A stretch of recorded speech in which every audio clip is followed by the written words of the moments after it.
Hello everybody, this is the M-Crew Dude, and it's Christmas! Time to deck our halls and don our gay apparel, because I'm reviewing a Christmas special. This is Jingle Bell Rock, an animated Christmas special produced by Deke Entertainment in 1995. It never got a DVD release, and VHS tapes are hard to come by. It's a strange kind of weird, the kind you get after eating too much turkey and cranberry sauce followed by a glass full of expired eggnog. It's also lazy and a complete mess, but unlike the specials I reviewed last year, this one's only about 25 minutes long, so I'll try to cover as much as I can, so I won't waste any time here. Let's jingle all the way to Jingle Bell Rock. The film opens up in Hollywood, where we see a producer named Jerry LaBello, voiced by Milton Berle, as he tells the story about how he saved Christmas. Saved it from what, a low production value? We then see our main character that Jerry goes on to talk about, an ambitious elf named Buddy, voiced by Samuel Vincent.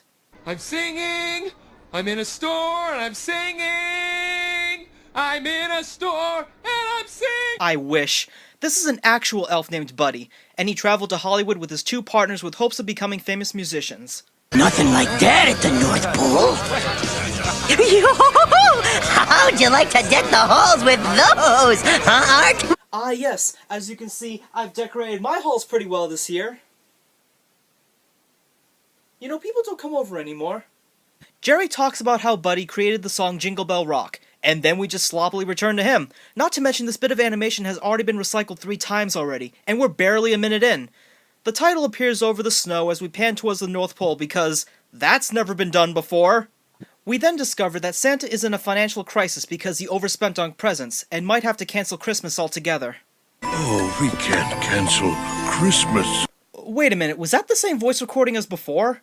Oh, we can't cancel Christmas. Oh, we can't cancel Christmas. What, would a second recording cost too much money? It's pretty obvious that Deke was trying to save as much money as possible, and I would excuse it if they were trying to build it up to something bigger in the end, but that's sadly not the case. They could have been trying to conserve money to work on their following project, but I can't say for sure. We then meet our antagonist, an elf in charge of the music department named Art, who looks a lot like Eddie from Ed, Edd n Eddy and sounds like Buford from Phineas and Ferb. He's upset because Buddy is always busy with his music and not around to help him. So by doing his job, he's somehow not doing his job. Buddy practices his music, and of course, like most animated films, his singing voice is noticeably different from his normal voice. Jingle bell, jingle bell, jingle bell rock. Jingle around the clock. Mix and mingle in the jingling bee.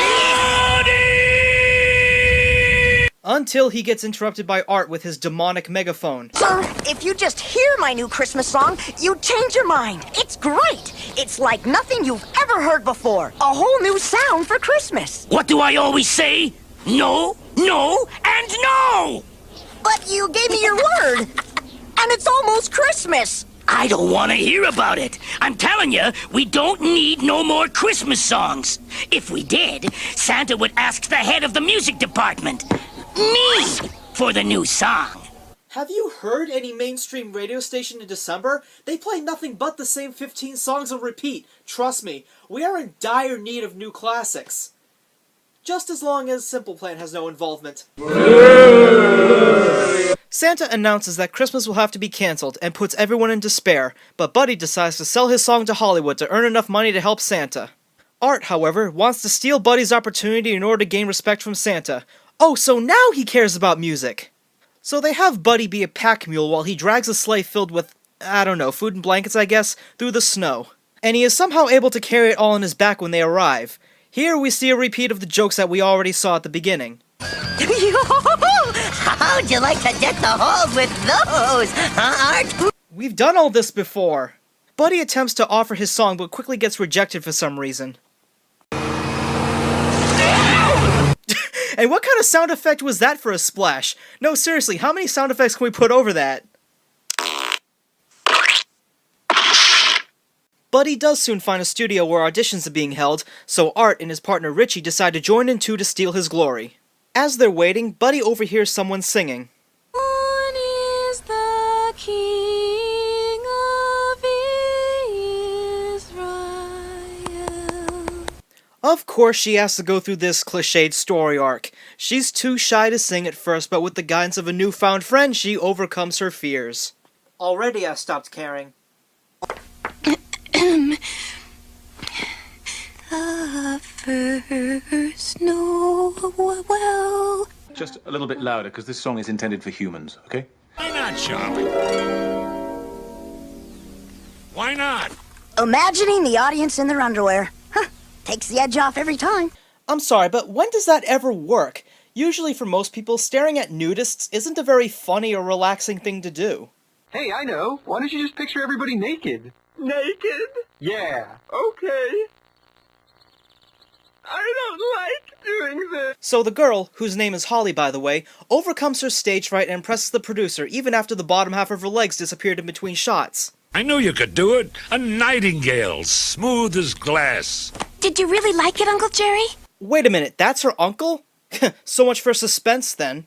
So Buddy is next to perform, but then Art and Richie quickly grab him and kick him out the door.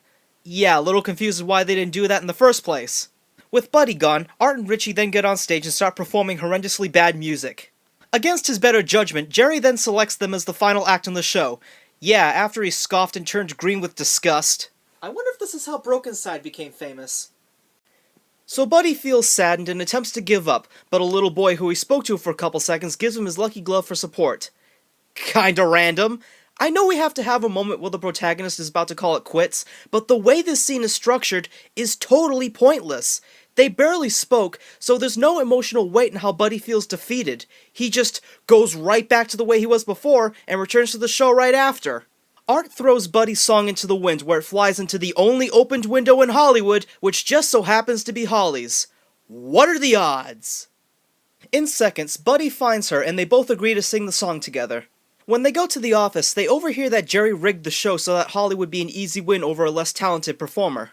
Art and Richie also overhear this, and they decide to step up their game by cheating. They use the classic technique of lip-syncing over a tape recorder and somehow receive a perfect score. In what kind of talent show is 15 a perfect score anyway? So Holly agrees to do the show since she apparently doesn't stay angry for too long. Tension? What's that? So of course they sing the song and somehow score an even higher score. They win the money, become a big success, and appear on the cover of Rolling Stuff magazine. Ha ha.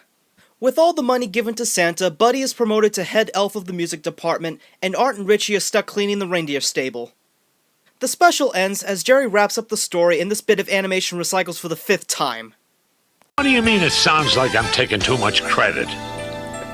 That's what producers do. Right what you know, eh guys? So that was Jingle Bell Rock, and it sucks my jingle bells. The plot is extremely rushed, so there are no times when an emotional moment can take control. The animation is also very lazy. I often see bits of animation get repeated and some voice clips are used more than once. There are even a few times where the animation is unfinished, which is totally inexcusable. The main problem that this amounts to is that there aren't really any Christmas morals, and that's a problem that I have with a lot of Christmas specials, because in order to have some weight, they have to teach some kind of selfless moral, or provide a sense of Christmas spirit, so in conclusion, it's better off forgotten. Or better yet, fed to the mask of negativity. There, do whatever it is that you do. Hooray, money! I'm gonna donate it to the food pantry. As 2015 comes to a close, I wish all of you a happy and safe holiday. Whether you're having a good year, or a bad one, or an indifferent one, I still hope my videos brought you some joy this year. I had a lot of fun making them, and I strive to continue doing so next year. This is the M Crew Dude signing off, wishing you all a very Merry Christmas.